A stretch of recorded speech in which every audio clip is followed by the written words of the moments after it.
iron sharp. The air within the hallway of 14 Norfolk Street tasted of expensive flowers crushed beneath heavy boots, a desperate perfume layered over something darker, metallic and wet. Thorne stood upon the threshold, the damp wool of his greatcoat heavy upon his shoulders, whilst the house servants huddled against the wainscot like frightened cattle waiting for the butcher's blow. None of them met his eye. They watched his hands instead, searching for weapons or warrants, or perhaps merely a reason to scream. He pushed past the constellation of their fear. A constable from the local division stepped forward, hand raised in a gesture that lacked authority. "Mr. Thorne, the family is upstairs, Lady Williama. Stay down here." Thorne did not raise his voice, for he rarely did. Noise belonged to the streets, to the vendors crying coal and the carriages rattling over the granite sets, but inside a house like this, silence was a currency more valuable than silver. He moved through the knot of scullery maids and footmen, feeling the heat of their bodies, the tremor in the air that had nothing to do with the May chills seeping through the sash windows. They smelled of soap and stale sweat, the scent of people who had been running without moving. One girl, no older than 16, clutched a silver salver to her chest as if it were a shield, her knuckles white against the tarnish. Thorne paused, looking down at the tray, empty, polished to a mirror shine. "Who found him?" The girl flinched. "Sarah, sir, the housemaid." "Where is Sarah now?" "With her ladyship, screaming." Thorne nodded once and turned towards the stairs. The carpet runner was crimson, woven thick enough to swallow the sound of his boots, yet it could not swallow the smell. It grew stronger with every step, climbing the throat, coating the tongue. Lavender water had been sprinkled liberally on the lower landing, a futile attempt to cleanse the air, but blood possessed a persistence that flowers could not match. It spoke of rupture, of ends. He reached the first-floor landing and stopped. Two men stood outside the study door, hats in hands, faces grey. One was a physician, black bag dangling from limp fingers, the other, a magistrate's clerk, scratching notes on a pad with a pencil that threatened to snap. Neither moved to block him. They knew the Bow Street runner by the cut of his jib, by the weary set of his mouth that suggested he had seen too many rooms like this one. "Inside?" Thorne asked. "Secure," the clerk whispered. "No one has entered since the discovery, save the doctor to confirm death. And the body? Undisturbed." Thorne placed his hand on the door handle, brass, cold against his palm. He turned it slowly, avoiding the click that might startle the dead, though he knew the dead did not startle. Only the living did. He pushed the door open and stepped into the room.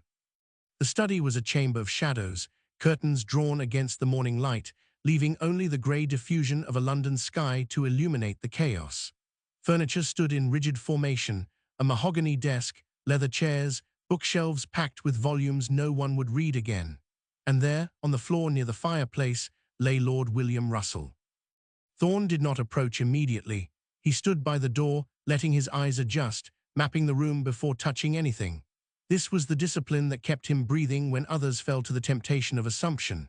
The body lay on its side, limbs twisted in the unnatural geometry of violence. A heavy blow had struck the head. The blood had pooled on the carpet, dark and viscous, soaking into the wool fibers. He walked forward, boots silent on the bare floorboards where the carpet did not reach. Kneeling was a strain on his knees, the joints clicking softly, but he lowered himself until he was level with the dead man's face. Lord William's eyes were open, staring at nothing, the pupils fixed and dilated. The skin was waxy, losing its color minute by minute as the warmth fled. Thorne reached out but did not touch. He hovered his hand over the wound, feeling the radiating cold, blunt instrument, heavy, delivered with force from above. "So?" The voice came from the doorway, the clerk again. Thorne did not look up. "The servants say the valet is missing." "Curvaisier, yes, he is not in his room." "And the plate?" "Missing from the safe. The family suspects robbery." Thorne snorted, a short, sharp sound that held no humor. Robbery was the excuse the rich gave when violence entered their sanctum, a way to rationalize the irrational.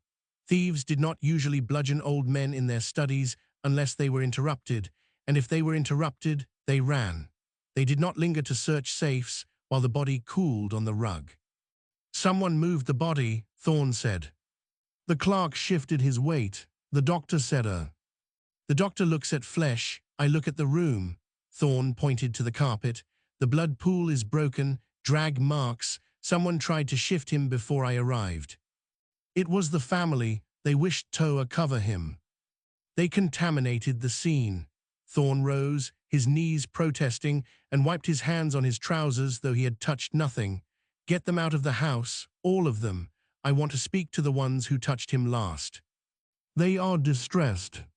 They are witnesses. Thorne turned back to the body, his gaze tracing the line of the arm, the position of the legs. Something was wrong, not the death itself, which was final and absolute, but the arrangement of the room. A chair was slightly askew, a paper lay on the floor, crumpled, and there, near the hearth, a smudge of red clay on the pristine black grate. He crouched again, ignoring the clerk's impatient sigh behind him. The clay was fresh, damp still, clinging to the ironwork where no fire had been lit for hours. It matched the soil in the garden beds outside, the specific loam of Norfolk Street that stuck to boots like tar. Who cleaned the hearth? Thorne asked. The clerk offered nothing but a shrug, a slight lifting of shoulders that spoke of willful ignorance. Thorne did not wait for an elaboration. He pushed past the man, the shoulder of his coat brushing the clerk's waistcoat, and stepped back into the hallway where the air hung heavy with the scent of crushed lavender and panic. The servants had not moved. They remained clustered near the door, a flock of sparrows waiting for the hawk to pass, their eyes fixed on the floorboards as if the wood might swallow them whole. Thorne swept his gaze across the group. The girl with the salver was still there, trembling so violently the silver chimed against her buttons. But she was not the one. He sought the one who had found the body. Sarah, he said.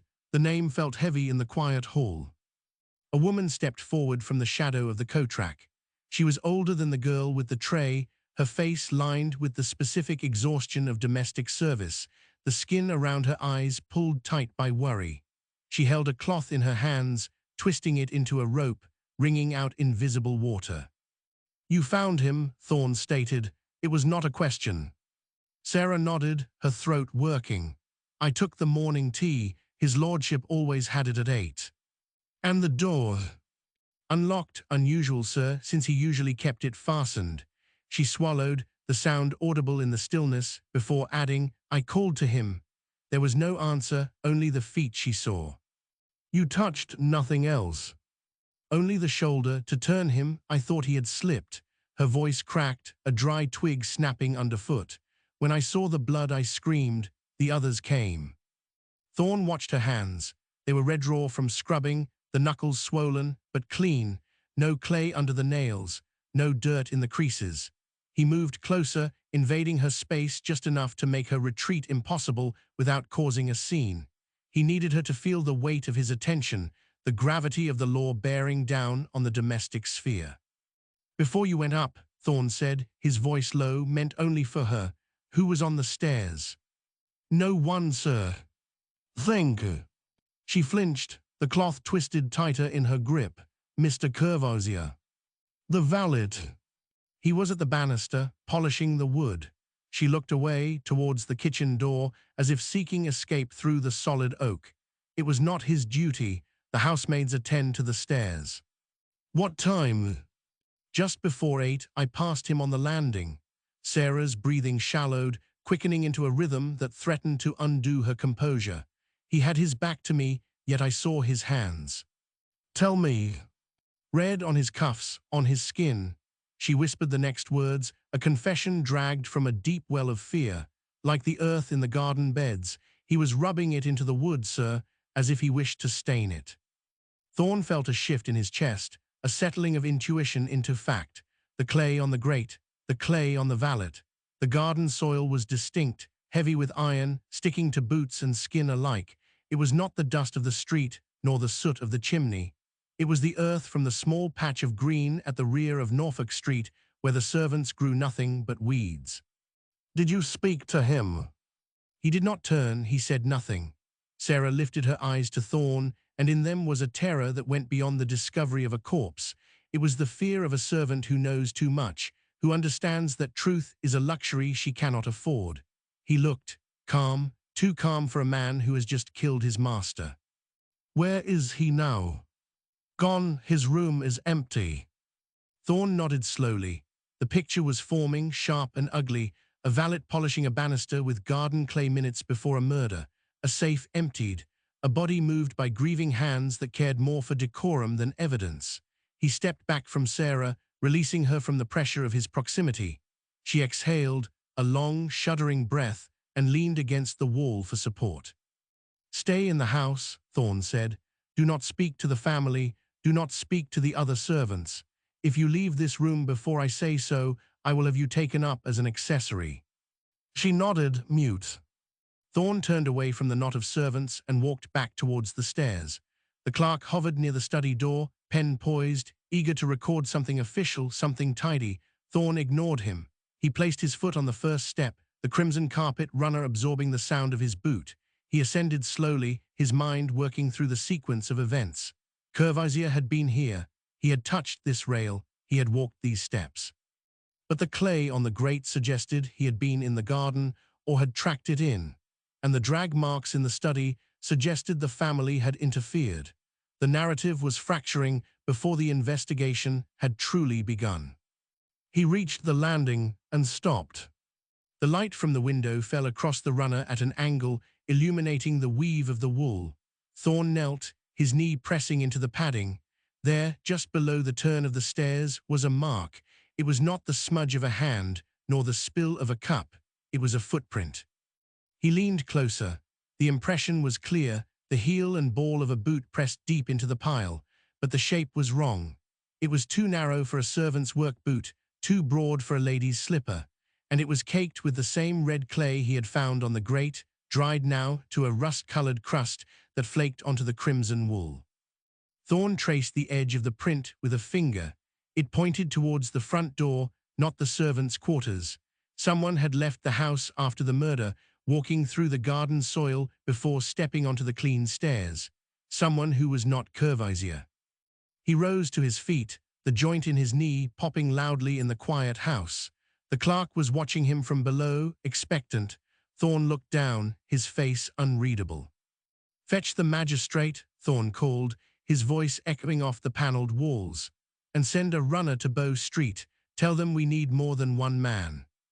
He looked back at the footprint, the red earth stark against the dyed wool.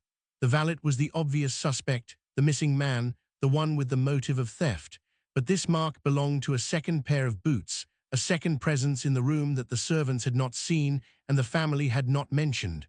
The silence of the house was no longer empty. It was holding its breath, waiting for the next blow to fall. Thorne turned towards the front door, the handle gleaming in the half-light, and wondered how many keys had been turned in this house before breakfast. The clerk scrambled away, his boots clattering on the wood, leaving Thorne alone on the landing with the red earth and the wool. He did not look at the footprint again. To stare at it was to invite doubt, and doubt was a luxury the runner could not afford when the magistrate arrived with his pen and his questions. Thorne turned his back on the stain and moved towards the drawing-room doors. They stood ajar, a slash of darkness in the paneled wall. Inside, the air was thick with the scent of lavender and something sharper metallic, like the taste of a penny held under the tongue. Lady Williams sat on a chaise near the window, her back to the light, so her face was a map of shadows. She wore black, the fabric rustling when she shifted, a sound like dry leaves scraping over stone. Two other women stood by the fireplace, stiff as effigies, their hands clasped tight in front of them. They did not look at Thorne when he entered. They looked at the floor, at the carpet, at anything but the man who carried the smell of the street into their sanctuary. "Mr. Thorne," Lady Williams' voice was brittle, stripped of warmth, and she did not rise. "You have been in the study." "I have." Thorne stopped near the door, keeping his hat in his hand. It felt wrong to cover his head in a room where a man had died, but removing it made him feel bare, exposed to the judgment of the bereaved. "I need to ask you about the seals, my lady." She flinched, a small, sharp movement of the shoulder. "The seals are gone. Lord William's signet ring, and the keys to the desk. They were taken." She lifted her chin, and for the first time the light caught her eyes. They were dry. There were no tears, only a hard, glazed surface that reflected nothing. Fran Atilda's section always took them. He must have. You saw him take them. I saw him leave the house. Her hands tightened on the fabric of her dress, knuckles white against the black wool. He ran like a thief. Content details to preserve. Thorne letting the statement hang. Thorne knowing the timeline. Body found at dawn. Valet missing. Footprint on stairs pointing to front door. Clay suggesting the garden. Logic, a man running like a thief wouldn't stop to polish the banister with earth. Logic, he would run flee. Observation, the woman is constructing a narrative to fit the hole in her world. Observation, filling silence with whatever story kept walls from closing in. Did he speak to you before he ran? He did not dare. And the seals, you are certain it was theft? I am certain my husband is dead. Her voice cracked, just once, a fissure in the ice. And I am certain I want his property returned before the magistrates come to poke through my drawers. Is that too much to ask, that you recover what is mine? Thorne looked at the women by the fire. One of them, older grey-haired, met his gaze for a second before looking away. There was a warning in her eyes, a plea. Lady William was not just grieving, she was protecting something. The seals were not just metal and wax, they were authority. Without them, the household was rudderless. With them missing, the servants might think the master's power had vanished entirely. I will find them, Thorne said, but I need to know if anyone else had access to the study. Anyone besides the valet. No one. Not even family. Especially not family. She stood up then, the movement sudden, jerky, the dress whispered against the floor. You may go, Mr. Thorne. Do what you must in the kitchens and the scullery, but do not disturb us again until you have something to show for your trouble. Thorne bowed, a shallow dip of the head. As you wish. He backed out of the room, pulling the door closed until the latch clicked. The sound was final. Outside, the landing was quiet. The footprint was still there, drying in the draft from the window. He walked past it, down the stairs, the crimson carpet swallowing his steps. The lower hall was warmer, smelling of coal smoke and boiled beef, the scent of life continuing despite the death upstairs. Two maids huddled by the servants' entrance, whispering.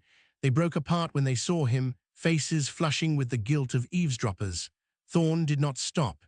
He walked past them into the kitchen, where the fire was low and the pots were cold.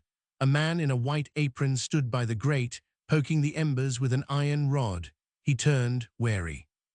The lady says you are to stick to the scullery, the man said. He was the butler Thorne guessed. The voice had the polished edge of service, but the eyes were tired.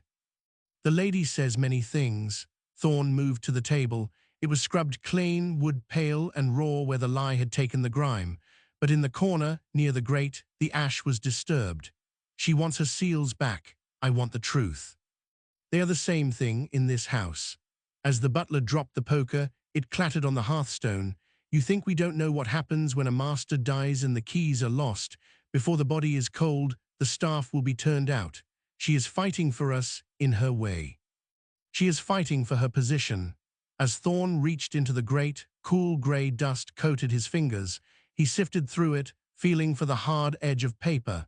And you are fighting for your wages. His fingers brushed something stiff. Not coal, not wood. He pulled it out. A fragment of paper, singed at the edges, the ink blurred by heat but still legible. Request denied, time off. Thorne held it up to the light from the window. The handwriting was cramped, hurried. Curvaizier's hand. He had asked for leave. He had been refused. A small thing, a trivial grievance in the face of murder, but it was the spark that lit the fuse. A man denied his freedom might take it in other ways. This was burned recently, Thorne said. The fire is always lit, the butler replied too quickly. Who burned it? The girl, Sarah. She said it was trash. Thorne folded the paper and slipped it into his pocket, aware that Sarah had lied about the clay just as she had now lied about the letter, or perhaps the butler was lying for her. The web tightened, knot by knot. When he looked at the butler, he saw sweat glistening on the man's upper lip and noticed how his hands trembled slightly at his sides. It was fear, though not of Thorne, but of what came next. Keep the staff in the house, Thorne said. No one leaves, not even to fetch the post. The lady will not like it. The lady is upstairs pretending her husband is asleep. Thorne turned towards the back door. The rain had started again, a soft tapping on the glass. I am going to walk the perimeter.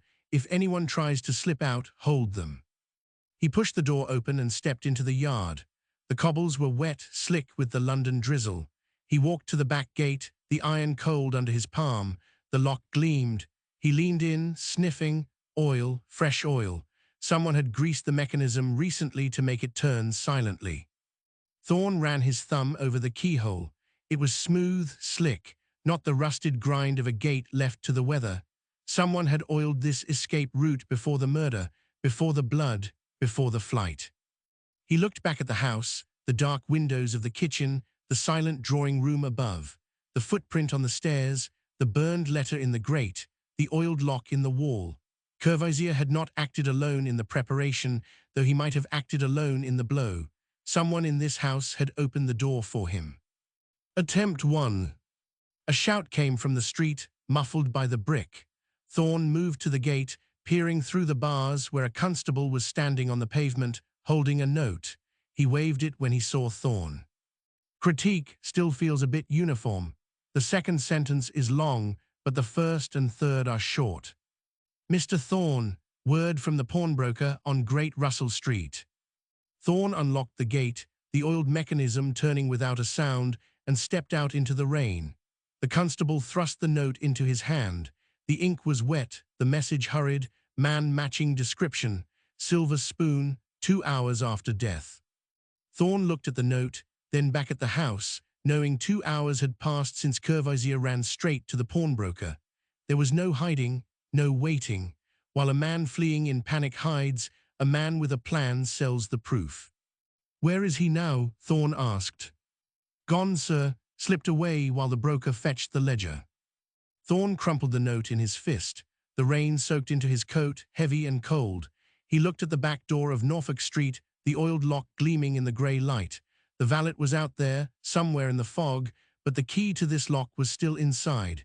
He could feel it. The house was holding its breath, waiting for him to find the hand that turned the key.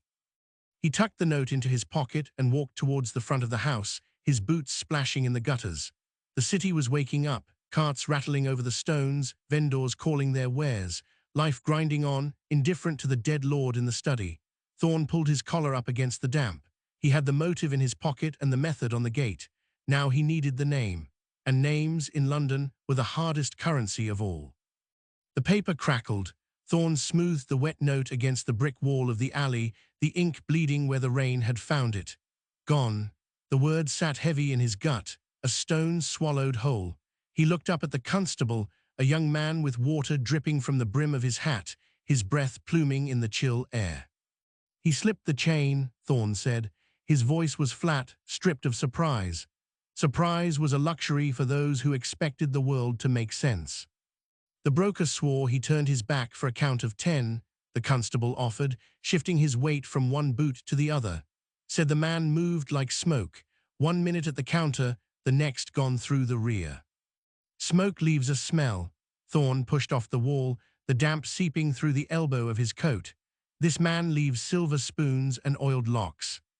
He turned back towards Norfolk Street, the house looming grey and silent behind the railings. The front door was a mouth waiting to speak, but Thorne had no appetite for more lies from the servants. Not yet. He needed the weight of the law to press down on them, to squeeze the truth out like water from a rag. Bow Street would have to do. The office was a cave of smoke and scribbling, a place where the chaos of the city was reduced to ink on parchment, categorized and filed away until it lost its scream. The walk took him past the end of the street, where the mud of the thoroughfare churned under the wheels of hansom cabs and heavy drays. He kept to the pavement, dodging a splatter of muck flicked by a passing carriage. The driver didn't look down. No one ever looked down at a runner unless they needed something caught or feared being caught themselves. Thorne pulled his collar higher, the wool scratchy against his neck. The note in his pocket felt hot, burning a hole through the fabric. 2 hours after death. Courvoisier had not run in panic. Panic made men stumble, hide in cellars, curl up in the dark.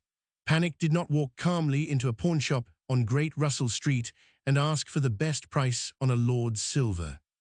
That was business. That was a man settling accounts. The Bow Street office smelled of stale tobacco, wet dog, and the sour tang of fear that clung to the walls regardless of how often they whitewashed them. Thorne shook the rain from his hat as he entered, the noise of the street dying behind the heavy door. Inside, the air was thick, suspended with the dust of 1,000 unsolved problems. Clerks sat at high desks, their quills scratching against paper, a sound like rats feeding in the wainscoting.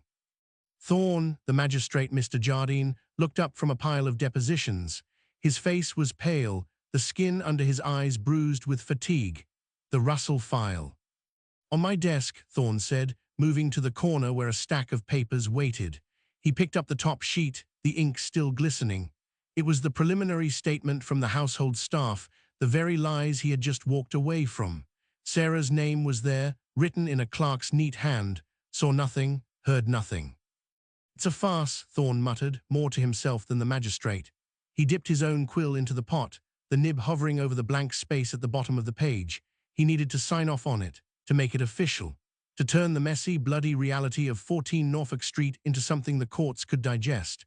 But how do you file a lie? You don't. You file the truth as best you can see it, and you let the lawyers tear it apart later. He wrote C. addendum regarding burned correspondence and oiled gate mechanism. The words looked small, insignificant against the formal script of the rest of the document, a whisper in a shouting match. The family is pressing for speed, Thorne said, not looking up as he addressed Jardine. I can feel it. They want this buried before the week is out. Jardine sighed, the sound of a man carrying too much weight. The Home Office has written, they want a resolution, Thorne. The public is agitated. A lord murdered in his bed by a foreign servant. It strikes a nerve. They want the rope ready before the trial even begins.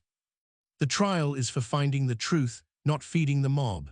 Thorne blew on the ink to dry it, the wet black letters shimmering for a moment before dulling. If we rush this, we hang the man but miss the hand that opened the gate. Perhaps there was no other hand. Jardine leaned forward, his elbows on the desk, steepling his fingers. Perhaps you are looking for shadows where there is only light. The valet had the motive. The valet had the opportunity. The valet has the silver. The valet is a fool, then, or perhaps merely a scapegoat. Thorne set the quill down, his fingers tracing wood that felt smooth and worn by the hands of a dozen runners before him. A fool doesn't oil a lock 3 days before the murder, nor does a scapegoat walk into a pawnshop 2 hours after the deed. That is the action of a man who believes he is safe, who believes he has protection. Jardine didn't answer. He looked away out the window where the rain streaked the glass, blurring the view of the street below. The silence stretched, filled only by the scratching of quills and the low murmur of voices from the holding cells. Thorne knew that look. It was the look of a man who knew the machine was broken but lacked the strength to fix it. The law was not a scale, it was a hammer, and hammers do not care about nuance. Take the file to Newgate, Jardine said finally, his voice low, commanding that I speak with the governor to ensure the prisoner is secure. If there is protection, it will not reach him behind those walls. Thorne nodded, gathering the papers. The stack was thin, deceptively light for the weight it carried. A life hung on these sheets, Curvaisier's life, and perhaps others, if the oiled lock meant what he thought it did. He tucked the file under his arm, the paper crisp against his side. I'll go now, Thorne said, before the rain stops. Thorne, Jardine called him back before he reached the door. Be careful. The Russell name carries weight. If you start digging where they don't want you digging, the ground may shift under your feet. It always does, Thorne replied, and stepped out into the grey afternoon. The walk to Newgate was a journey into the throat of the city. The streets grew narrower, the buildings leaning in as if to whisper secrets to one another. The air changed, losing the damp freshness of St. James's and taking on the acrid taste of coal smoke and unwashed bodies. Here the pavement was uneven, slick with refuse and the slop from open gutters. Thorne navigated the crowds with the automatic grace of a man who had spent a lifetime avoiding elbows and eyes. Newgate loomed ahead, a fortress of stone and iron that seemed to suck the light from the sky. The gates were massive, scarred by time and the desperate hands of those who had passed through them. Thorne showed his badge to the turnkey, a man with a face like cured leather and eyes that had seen too much and forgotten nothing. "Runner Thorne," the turnkey grunted, unlocking the inner gate. The metal groaned, a sound of protest that echoed in the cavernous entrance. "Governor's expecting you, says the prisoner is quiet, too quiet." "Quiet men are the loudest," Thorne said, stepping into the gloom of the corridor. The smell hit him first. It was a physical blow, a wall of stench composed of stale urine, rotting straw, damp stone, and the sweet, cloying odor of sickness. It was the smell of men waiting to die. The corridor was dim, lit by flickering oil lamps that cast long, dancing shadows against the rough walls. Cells lined both sides, barred windows offering glimpses of huddled figures, eyes bright in the darkness, watching him pass. He walked deeper into the belly of the prison, the sound of his boots on the stone floor echoing like a heartbeat. Somewhere in here was Fran A. tilde section Ois Benjamin Curvazier, a man who had polished boots and poured wine, now reduced to a number in a ledger, waiting for the drop. Thorne tightened his grip on the file. He needed to see the man, not as a prisoner, but as the person who had stood in that silent chamber and struck the blow. He needed to know if there was remorse, or if there was only the cold calculation of a man who believed he had opened the gate for himself. At the end of the corridor, the governor stood waiting outside a heavy iron door. He held a lantern in one hand, the flame casting deep hollows in his cheeks. "He hasn't spoken since they brought him in," the governor said, his voice hushed, as if afraid the walls might hear. "Just sits on the cot, staring at the floor." "Let's see him," Thorne said. The governor unlocked the door. It swung open with a heavy creak, revealing a small cell barely 6 feet square, a single cot, a bucket, a Bible on the shelf, and Curvazier. The valet sat on the edge of the cot, his hands folded in his lap. He looked up as Thorne entered, his eyes clear, devoid of the madness Thorne had expected. There was no fear there, no trembling, just a terrible, calm acceptance. "Mr. Curvazier," Thorne said, stepping into the cell. The door clanged shut behind him, the sound final as a coffin lid. "Mr. Thorne," Curvazier replied. His voice was soft, accented, but precise. "You have come to tell me it is time." "Not yet," Thorne said. He held up the file. "I have come to ask you about the lock." Curvazier's expression did not change, not a flicker, but in the silence that stretched between them, Thorne saw it, a tiny tightening of the jaw, a shadow passing behind the eyes. The mask had slipped, just for a heartbeat. "The lock," Curvazier repeated. "The back gate," Thorne said, watching him closely, noting how the metal had been oiled recently, before the murder. Curvazier looked down at his hands. He turned them over, studying the palms, as if reading a map written there. "Oil is useful," he said quietly, "for many things." "Who gave it to you?" Curvazier looked up again, the calm returning solid as stone. "No one gave me anything, Mr. Thorne. He was a servant who took care of the house, and that was all."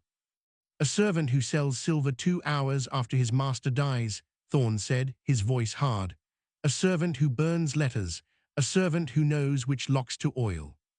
"I told you," Curvazier said, his voice dropping to a whisper. "I acted alone." But the lie hung in the air, thin and transparent. Thorne stepped closer, the smell of the prisoner's unwashed body mixing with the damp of the cell. He saw the tension in the man's shoulders, the way his fingers twitched against his trousers. He was protecting someone or something.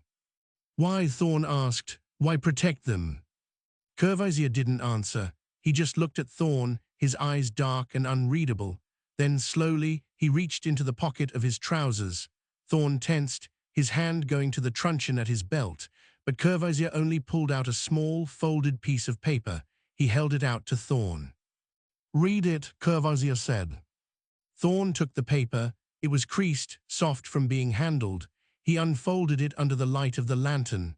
The handwriting was elegant, sloping, not Curvazier's cramped script. It was a woman's hand. "Do not speak of the gate, for the children." Thorne looked up, the blood draining from his face. The children, the Russell heirs, the silence of the house suddenly made sense. It wasn't grief, it was fear. "Who wrote this?" Thorne demanded, his voice shaking with a rage he couldn't contain. Curvazier smiled, a sad and broken thing. The law wants a villain, Mr. Thorne, so give them one. Do not ask for more. The door clanged open. The governor stood there, his face grim. Time's up, runner. Thorne crumpled the note in his fist, the paper digging into his palm. He looked at Courvoisier one last time, seeing not a murderer, but a man who had taken a fall for a family that would not even speak his name. He turned and walked out of the cell, the heavy door slamming shut behind him, sealing the truth inside the dark. In the corridor, the governor waited. Did he confess? Thorne looked at the crumpled note in his hand. He could feel the weight of it, heavier than the file under his arm. He thought of the oiled lock, the burned letter, the silver spoon. The pieces fit, but the picture they formed was uglier than he had imagined. He confessed to the murder, Thorne said, his voice hollow. That is all the law needs. He walked towards the exit, the darkness of the prison clinging to his coat. He needed air. He needed to get out of this tomb. But as he stepped into the yard, the rain hitting his face, he felt a hand on his shoulder. He spun around, but no one was there, just the empty gate and the swirling fog. Then he saw it, tucked into the iron bars of the outer gate, a fresh piece of paper, white against the rust. He walked over and pulled it free. No seal, no signature, just 3 lines written in a hurried, jagged hand. You have the truth, now you have a choice. Burn it and live, speak it and join him. Thorne stared at the words, the rain blurring the ink. The city roared around him, indifferent. He folded the note and put it in his pocket, next to the burned fragment from the grate. The weight was growing, and he knew, with a cold certainty, that the silence of St. James's had followed him all the way to Newgate. Rain needled the back of his neck, cold and insistent, washing the grease of the prison yard from his skin, but doing nothing for the stain inside his coat pocket. Thorne stood beneath the archway, the iron gate groaning as a cart laden with coal rattled past, the driver whipping his horse against the slick cobbles without a backward glance at the man holding a death warrant in his fist. The note burned against his thigh, a secret weight heavier than the truncheon at his belt, the jagged script promising a violence that required no blade. He turned away from the road, pulling his collar up against the London drizzle, and began the long walk back towards the river, his boots splashing through puddles that reflected the grey, weeping sky.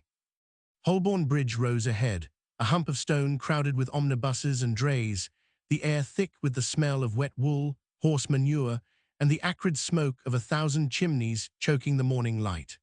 Thorne kept his head down, shoulders hunched, navigating the throng with the automatic grace of a man who had spent 30 years avoiding attention while seeking truth. A costermonger shouted about fresh eels, his voice cracking over the din of wheels, but the sound reached Thorne as if from underwater, muffled by the roaring in his ears. Burn it and live. The words looped in his mind, a cruel nursery rhyme set to the rhythm of his own stumbling gait.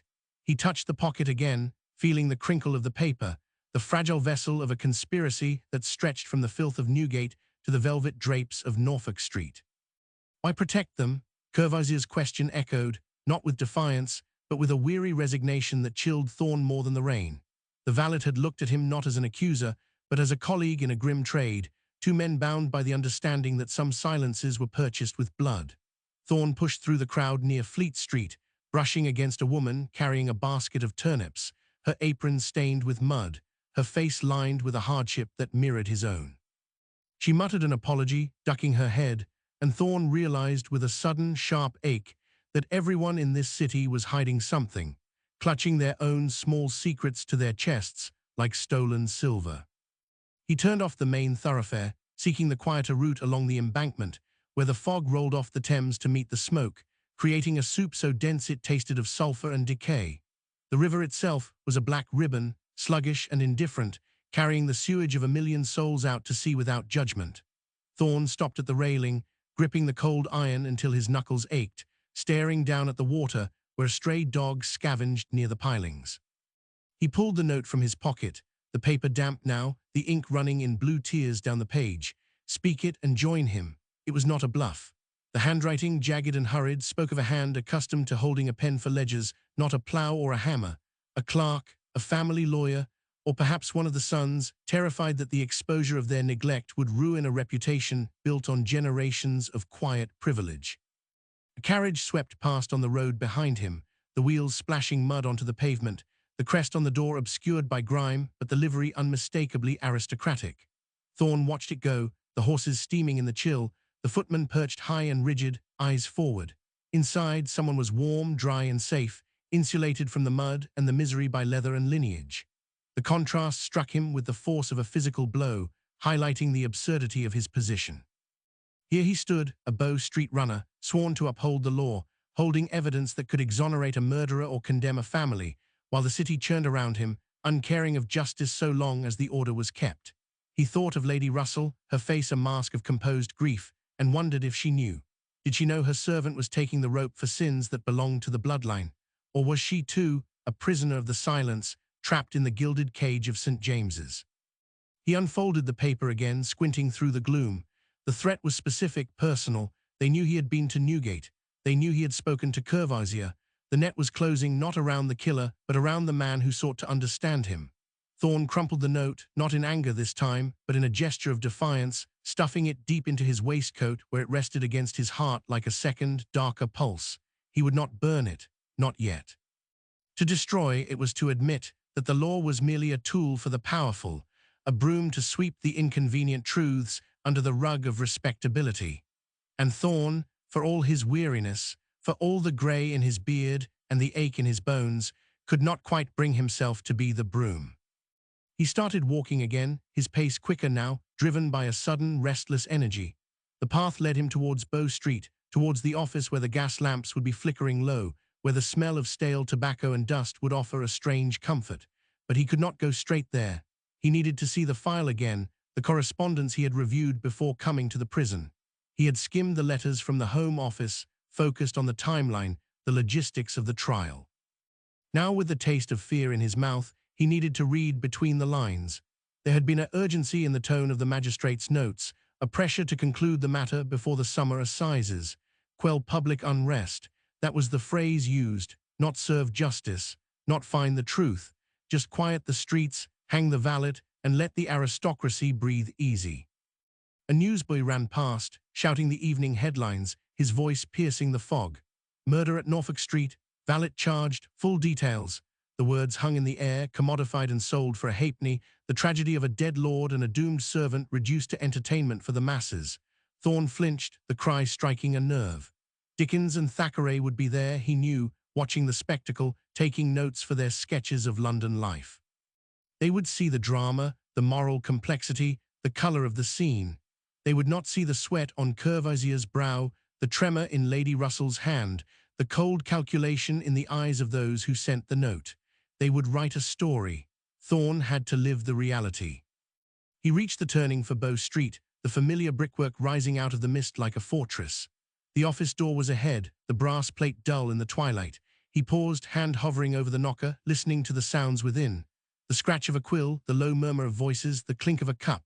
Normalcy, order. It felt like a lie. If he walked in there, he became part of the machine again, a cog in the apparatus that would grind Courvoisier into dust.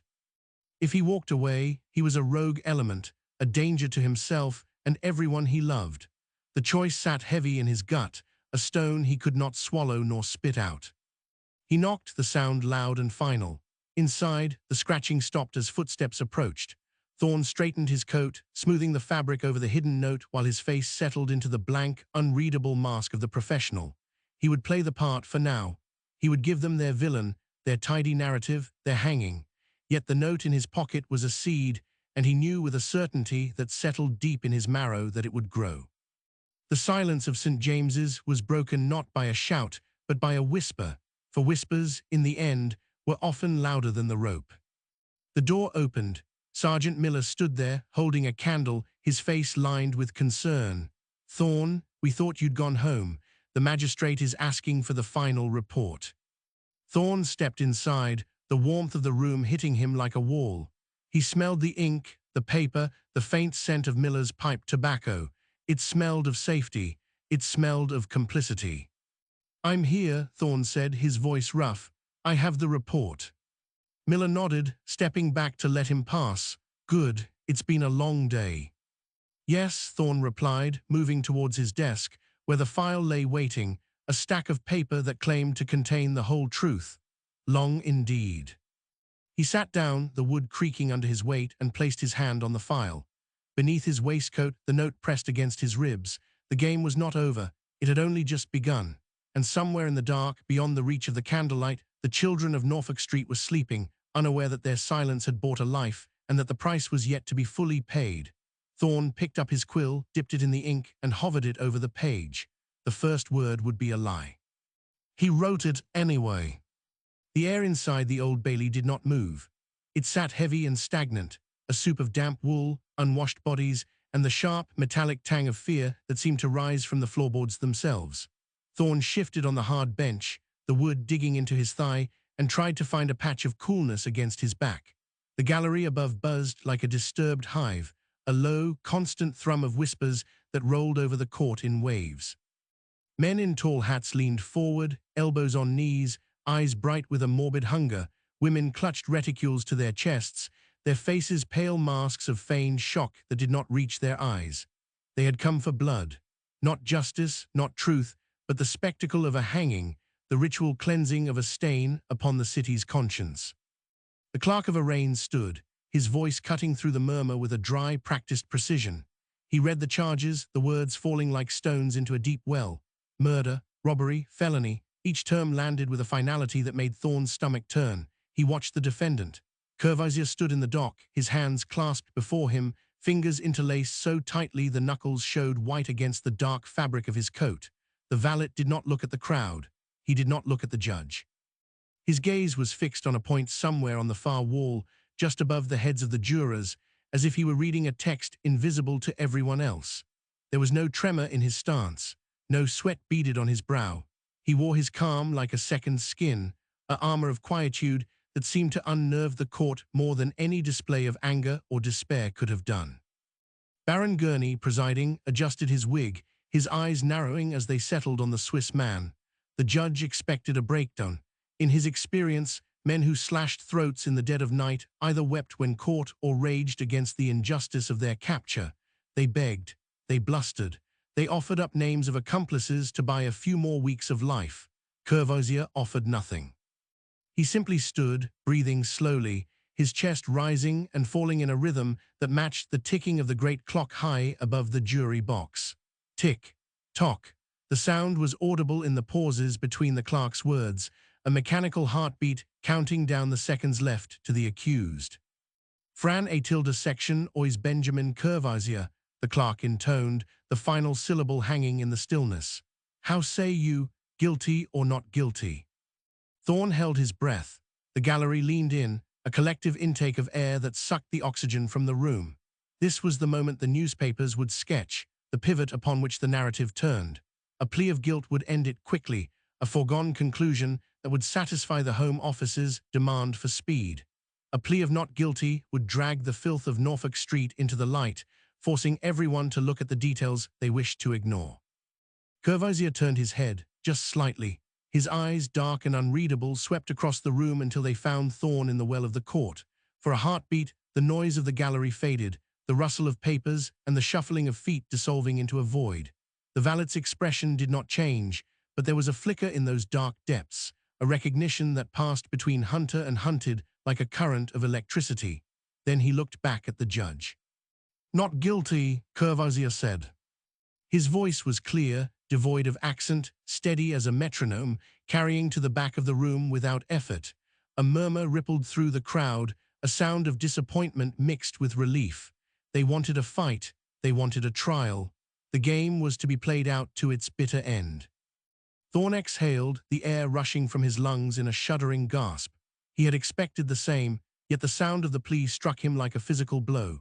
It meant days of testimony, days of having to stand here and recount the horrors of that May morning, to dissect the body of Lord William Russell piece by piece for the entertainment of the ticket holders. It meant exposing the lies, the half-truths, the carefully constructed narrative that the prosecution was building. He rubbed a hand over his face, feeling the grit of the city on his skin, the exhaustion settling into his bones. Elias Thorne, the crier called out. Thorne stood. His legs felt stiff, the joints protesting after hours of stillness. He walked to the witness box, the floorboards creaking under his boots. The climb up the steps felt like an ascent to a scaffold of his own. He took the oath, his hand on the Bible, the leather cool and worn under his palm. He swore to tell the truth, the whole truth, and nothing but the truth. The words tasted like ash. Mr. Clarkson, for the prosecution, approached. He was a large man, his presence dominating the space, his voice a booming instrument trained to project to the furthest reaches of the hall. He began with the basics: name, occupation, the date of the murder. Thorne answered mechanically, his voice flat, stripped of emotion. He described arriving at Norfolk Street, the scene that greeted him, the body of the old man slumped in the chair. He spoke of the blood, the violence of the act, the sheer brutality that had shattered the silence of the house. And did you, in the course of your investigation, recover certain items belonging to the deceased?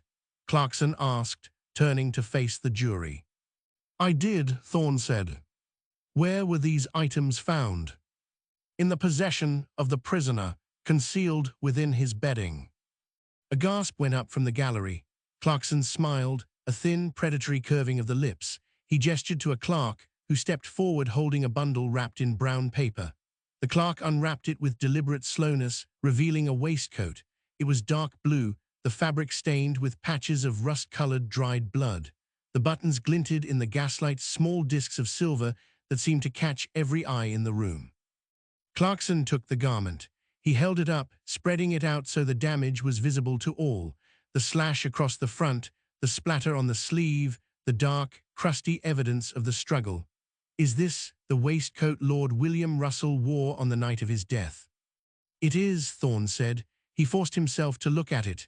He had seen it before in the quiet of the evidence room, but here, under the glare of the court, it seemed to pulse with a malevolent life of its own. It was a shroud, a banner of the crime. And you are certain these stains are blood? I am. Human blood. Yes. Clarkson turned back to the jury, letting the weight of the object sink in. The blood of a master on the clothes of his servant, found hidden away as if the prisoner thought he could wash away the deed or perhaps keep it as a trophy. He paused, letting the implication hang in the air, thick and poisonous. There can be no mistake, gentlemen, no ambiguity. The evidence speaks for itself. Thorne felt a sudden urge to speak, to correct the record, to point out that the waistcoat had been moved, that the scene had been touched by hands other than the killer's before he arrived. But he bit the tongue. The rules of the game did not allow for nuance. The narrative was set.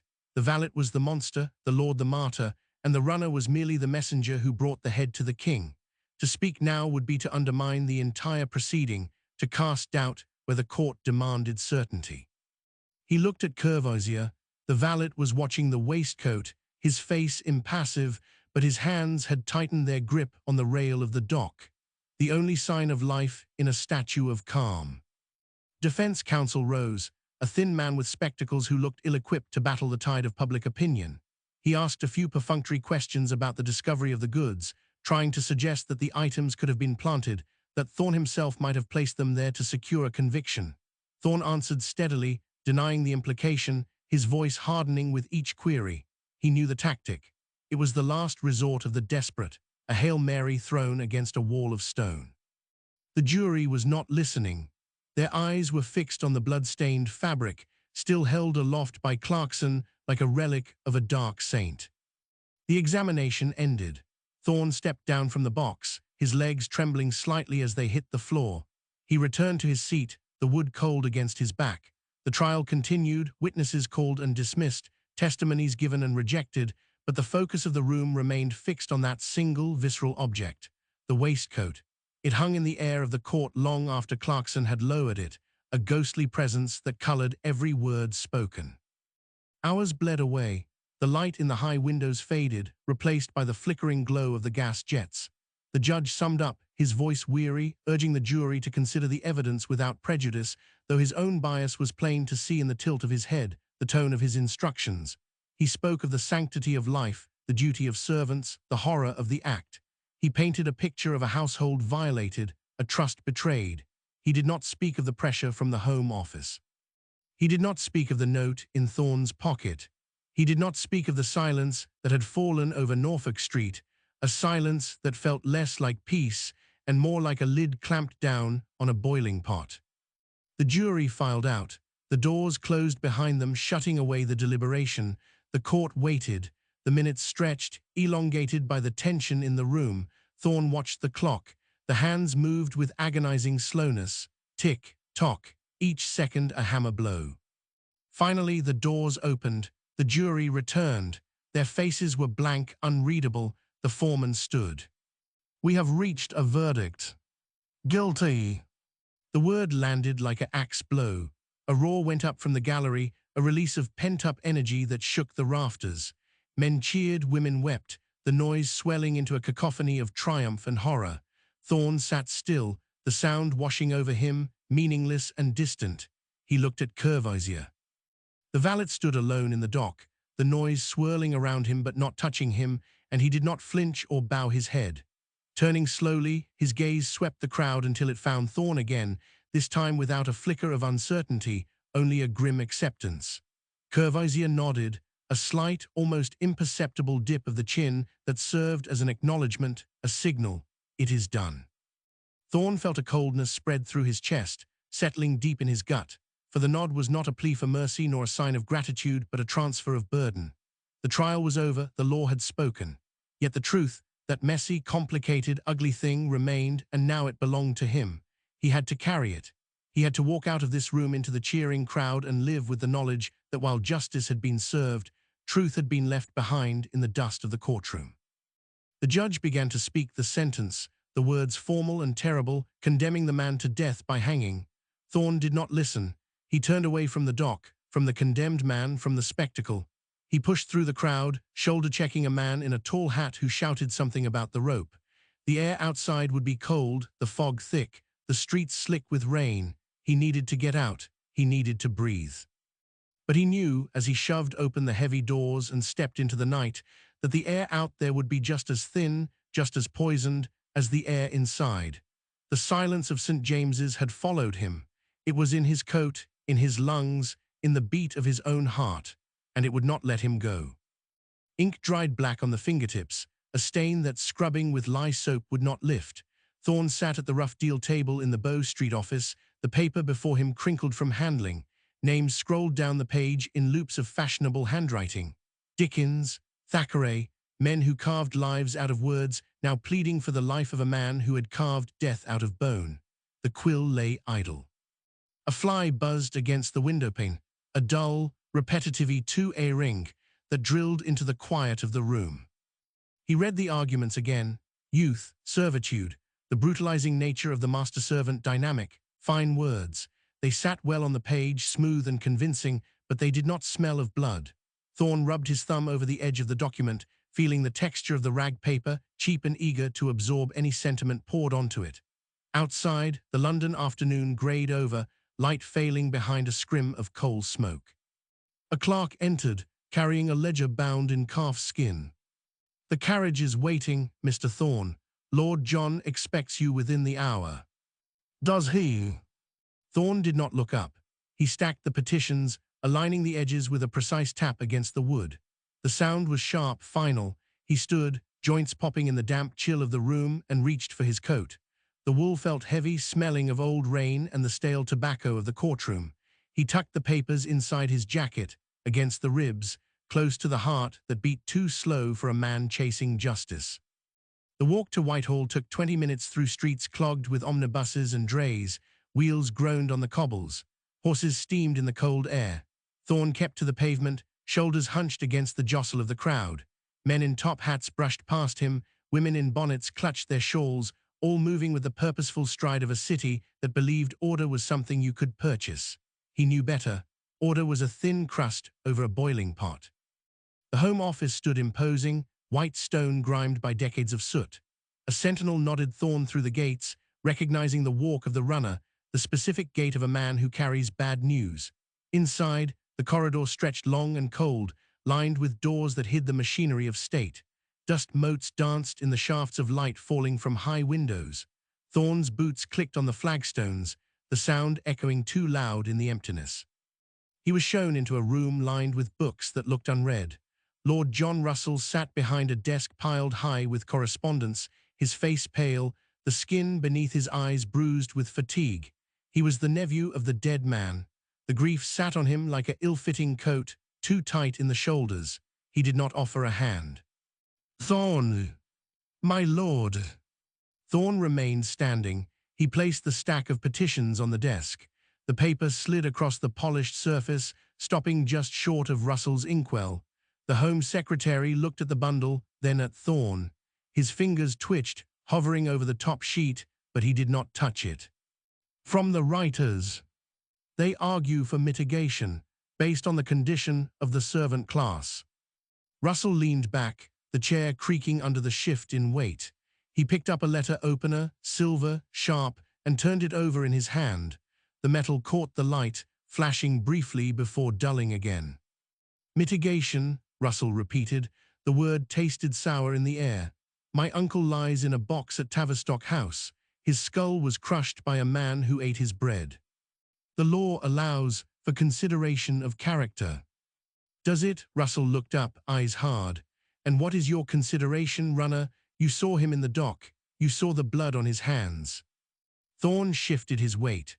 The floorboard beneath him groaned. He thought of Curvisier's nod in the courtroom, the transfer of burden that had landed squarely on his own shoulders.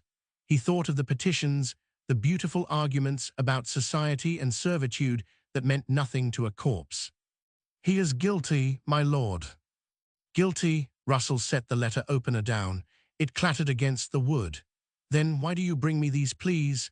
Why do you make me read the words of men who never smelled the gore in that bedroom?"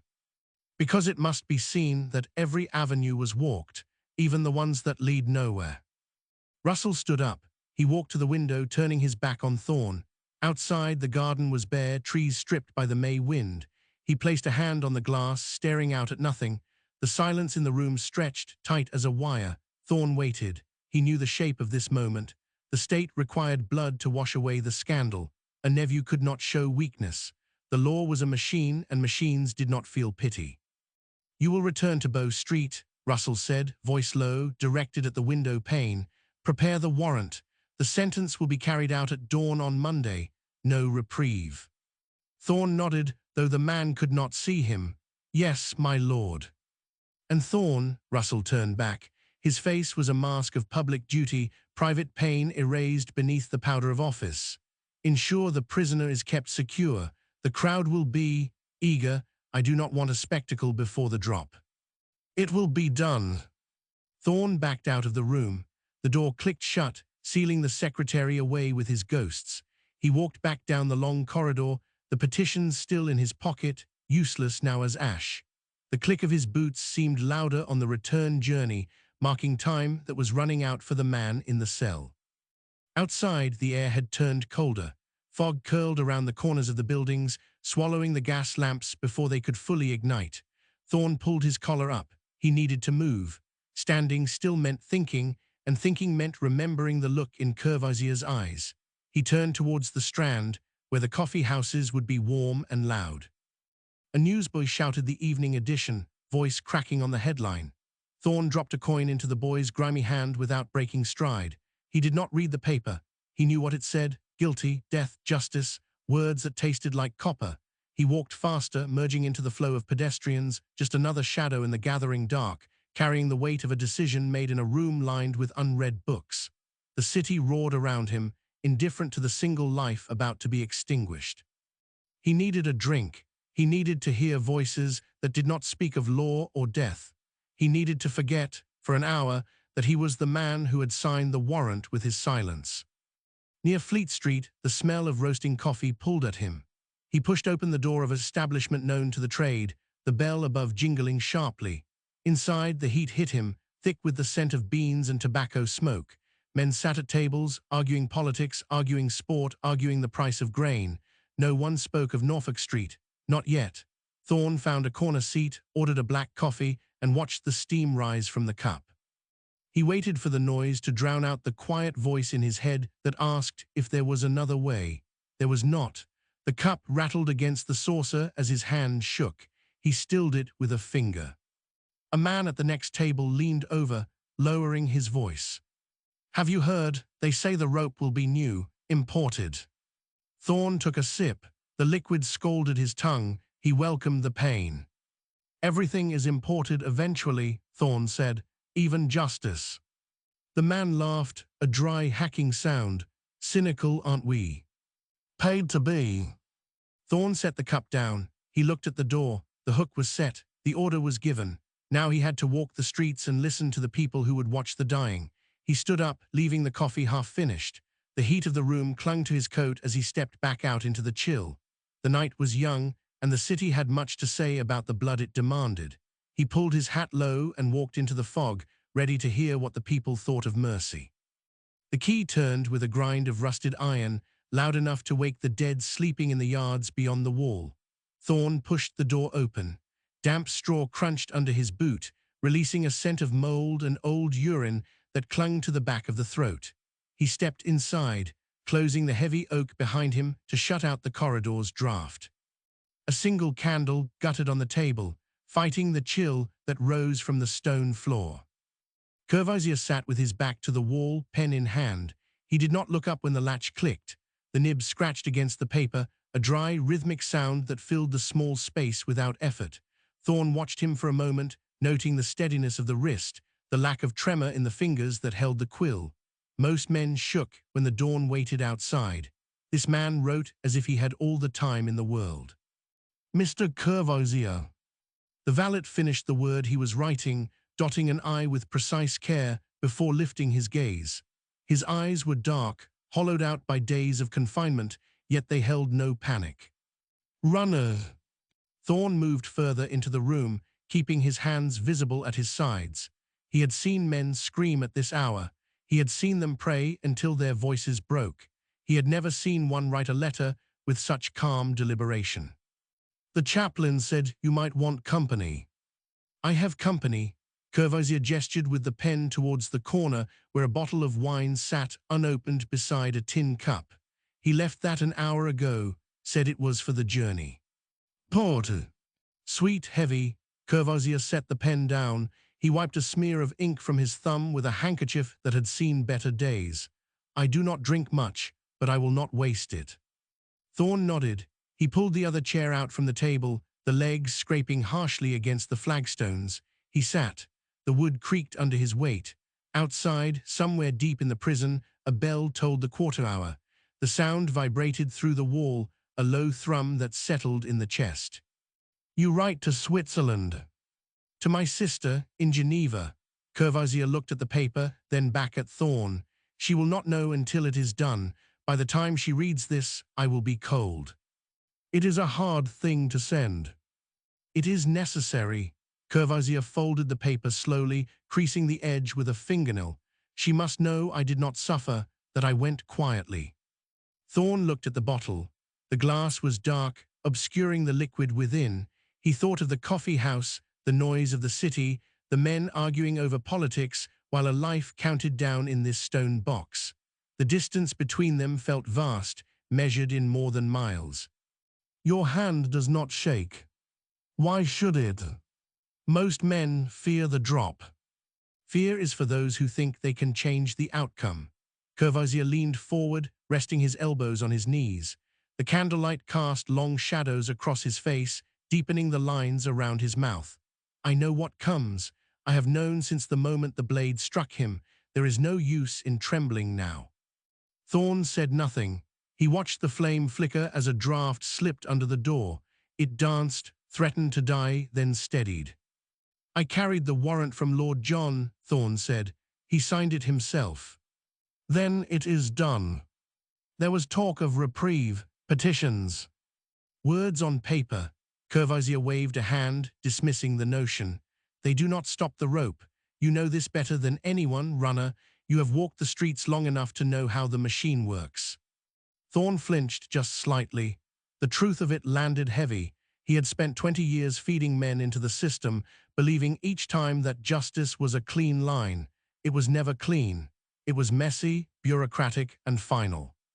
"The crowd will be there," Thorne said. "Thousands." "Let them watch." Courvoisier reached for the bottle. He twisted the cork, the wood popping with a sharp crack that echoed off the walls. He poured wine into the tin cup, the liquid glugging softly, dark as blood in the dim light. They want a show. I will give them one. I will not give them the satisfaction of seeing me beg. He pushed the cup towards Thorne. Drink. I am on duty. You are a man. Curvaizier's voice hardened just for a second. Drink. It is poor wine, but it is warm, and we are both waiting for the same sun. Thorne hesitated. Protocol said no. Sense said yes. He reached out and took the cup. The metal was cold against his palm. He lifted it to his lips, tasting the sweetness, the alcohol burning a path down his throat. It tasted of earth and grapes and time. Thank you. Curvaisier poured himself a measure. He did not drink immediately. He held the cup, watching the swirl of liquid. In my village, we believe the soul leaves the body when the breath stops, not before, not after. And here they believe it leaves when the neck breaks. Curvaisier smiled, a thin, humorless expression. Perhaps it is the same thing. Perhaps the break is just the door opening. Thorne set the cup down. The sound was soft, final. He looked at the valet, really looked at him, seeing not the murderer the papers described, but a man sitting in a cold room waiting for the end. The weariness in Thorne's bones deepened, settling into the marrow. He had come to watch a criminal die. He found himself sitting with a brother. The letter, Thorne said. I will see it posted. Curvaisier nodded. He pushed the folded paper across the table. It slid over the wood, stopping just short of Thorne's hand. Make sure she gets it. I will. And there is one more thing. Curvaisier paused. He looked at the corner of the cell where a small bundle lay wrapped in cloth. My prayer book. It is wrapped there. I cannot take it with me. They will burn it with the rest. Thorne followed his gaze. The bundle sat on the straw, unnoticed until now. You want me to keep it? I want you to send it to her with the letter. Curvaisier leaned back, closing his eyes for a moment. It was my mother's. She would want it to go home. Thorne reached out and touched the edge of the cloth. It was rough, worn smooth by years of handling. He felt the weight of it, heavier than it should be. I will do it. Good. Curvaisier opened his eyes. He picked up his cup and finally took a drink. Then we have done what we came to do. The rest is just waiting. Thorne sat back. The candle sputtered again, the wick drowning in melted wax. Outside, the bell tolled again, closer this time. The hour was turning. The city slept, unaware of the quiet transaction taking place in the dark. Thorne looked at the wine, then at the man across from him. He knew he should leave. He knew he should prepare for the morning. But the chair felt comfortable, and the silence between them was not empty. It was full of things unsaid. Tell me about Geneva, Thorne said. Curvaisier smiled again, and this time it reached his eyes. It is cold, he said, like this room, but the lake is blue, so blue it hurts to look at. Thorne listened. The wine warmed his blood. The shadow on the wall grew longer. The night stretched out before them, finite and precious. Grey light, not dawn yet, but the night had surrendered, leaking away into a damp, pervasive mist that clung to the stone walls of Newgate like a second skin. Thorne stood in the yard, boots sinking slightly into the mud churned by 1,000 impatient feet. The air tasted of wet wool, stale beer, and the copper tang of anticipation.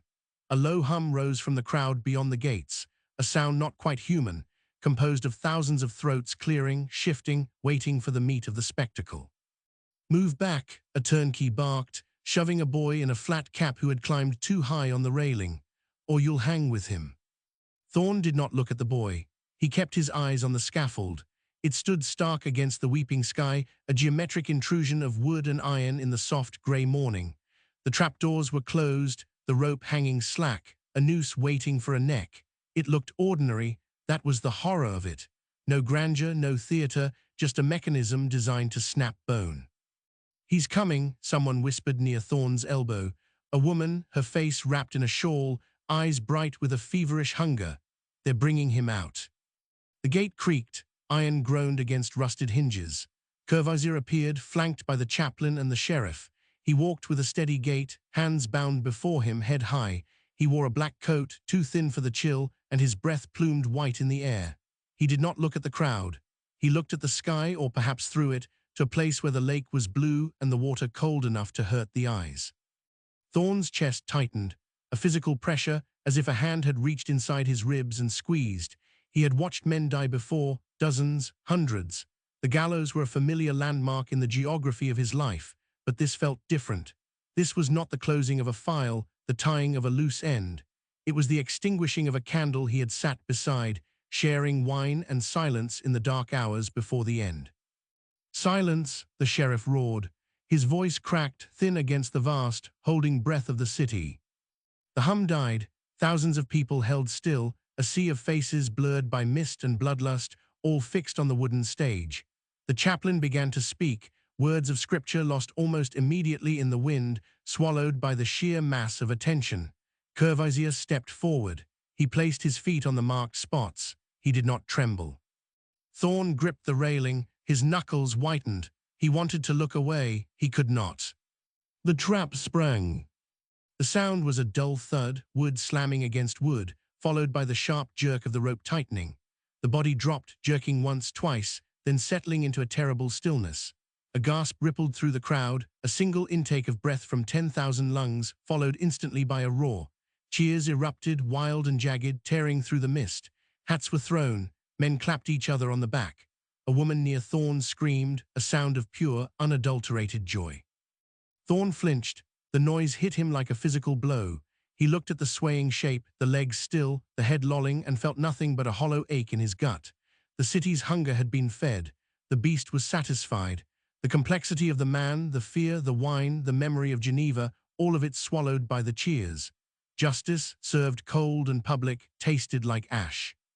"Done," the turnkey beside him said, spitting on the ground. "Good riddance to bad rubbish." Thorne did not answer. He turned away from the scaffold, from the cheering mob, from the swaying dead man. His legs felt heavy, as if he were wading through deep water. He walked towards the chaplain's office, a small, dark room tucked away from the main yard. Inside, the air was still, smelling of old paper and candle wax. The chaplain was there, wiping his hands on a cloth, his face pale. "Runner," the chaplain said. He did not look up. "It is finished." "The book," Thorne said. His voice sounded rough, unused. He asked for his prayer book to be sent. The chaplain pointed to a shelf. A small bundle lay there, wrapped in rough brown cloth. Thorne picked it up. It was light, fragile. He could feel the shape of the pages through the fabric. He took a sheet of brown paper from the desk, wrapping the bundle carefully, folding the edges with precise, deliberate movements. His hands shook just slightly. He tied it with string, knotting it tight. A small act of defiance. A whisper of dignity against the indifference of the machine. "Thank you," Thorne said. The chaplain nodded, still not meeting his eyes. "Go with God, runner." Thorne stepped back out into the yard. The crowd was dispersing now, flowing away like a tide receding, leaving behind mud and discarded papers. The mist had thickened, turning the world into a grey blur. He walked towards the gate, the packet tucked under his arm. Near the exit, two men stood apart from the throng, scribbling furiously in notebooks. Dickens, his face sharp and alert, and Thackeray, looking somber, his pen moving fast across the page. "Did you see the drop?" Dickens asked, not looking up. "Perfect execution, clean break. The crowd loved it." "He didn't beg," Thackeray murmured, more to himself than to Dickens. "Not a sound, remarkable fortitude." Thorne paused. He looked at them, these men who would carve up the tragedy and sell it as entertainment to a public deaf to the human cost. They saw a story. He saw a man who had shared wine in the dark. "Indeed," Thorne said. His voice was flat.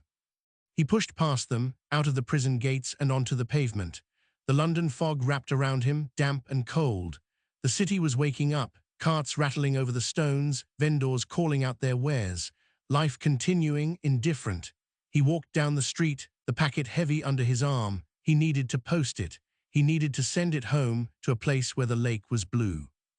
He found a post box on the corner, a dark iron pillar standing in the mist. He stopped. He looked at the slot, then at the packet. For a moment he hesitated. Once it was gone, it was done. The final thread cut. He dropped it in. It slid down with a soft rustle. Thorne pulled his collar up against the rain. The drizzle had started, fine and persistent, soaking into his coat. He turned away from the post box, walking into the fog, disappearing into the grey sprawl of the city that never slept, leaving the silence of the scaffold behind him. The street stretched out before him, long and uncertain, vanishing into the mist.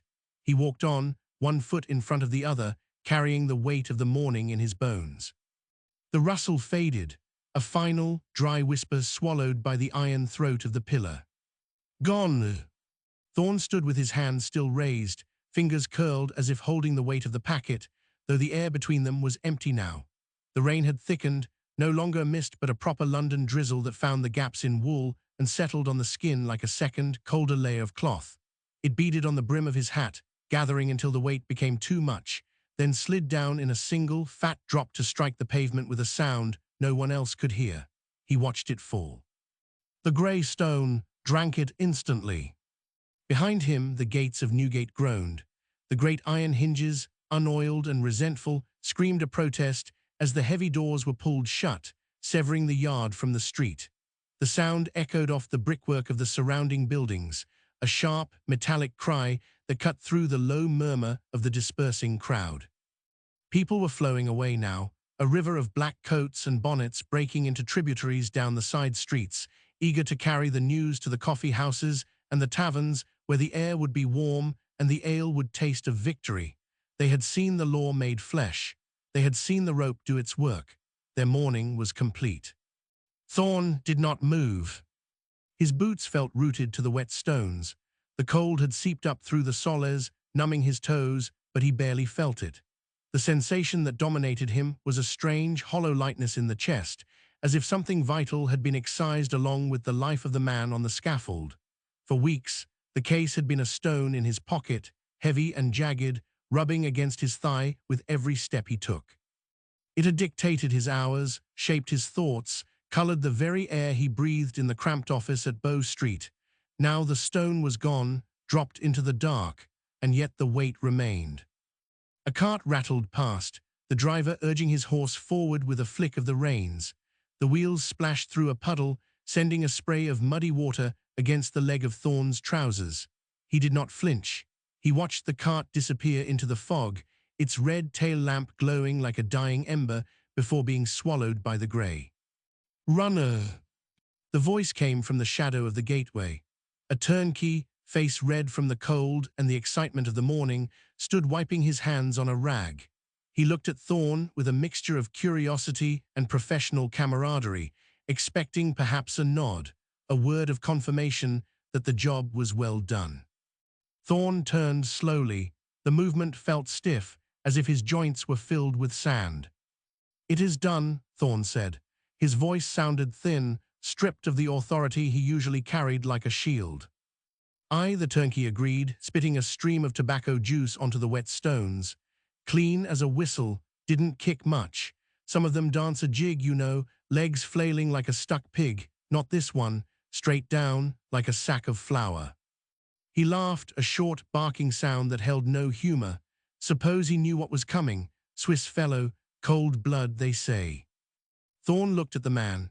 He saw the satisfaction in the set of the jaw, the pride in a mechanism that had functioned without error. To them, it was a technical success, a clean break, a job well executed. They did not see the wine shared in the dark cell. They did not hear the quiet voice speaking of a mother in Geneva. They did not know the weight of a prayer book wrapped in brown paper. "Perhaps," Thorne said. He turned away again. He could not stand the smell of the man, the reek of sweat and cheap tobacco, and the underlying scent of death that clung to the prison staff like a second uniform. He began to walk. His pace was slow at first, deliberate, as if he were navigating a path strewn with hidden obstacles.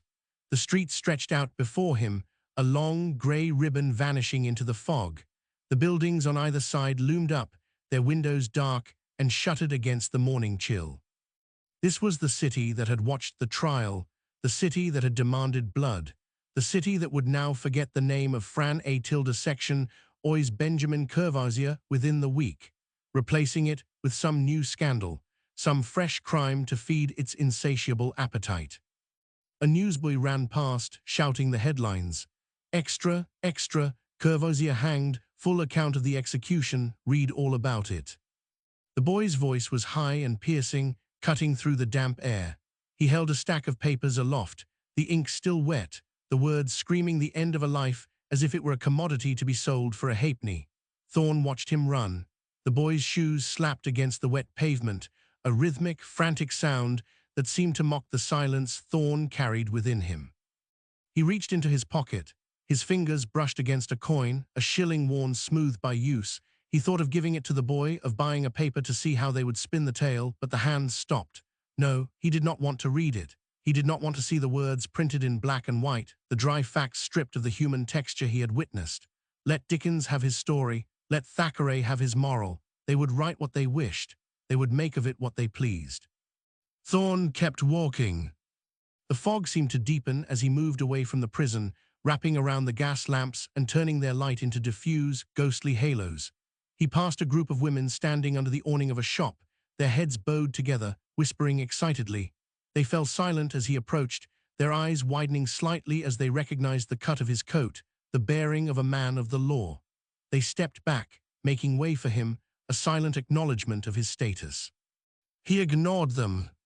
His mind drifted, unmoored. He thought of the room at Norfolk Street. The silence there had been different. It had been a heavy, suffocating silence filled with the presence of the dead man. Here, the silence was empty. It was the silence of a world moving on, indifferent to the justice that had been served. A dog barked somewhere in the distance, a sharp, lonely sound. Thorne stopped. He stood on the corner of the street, unsure for a moment of which way to turn.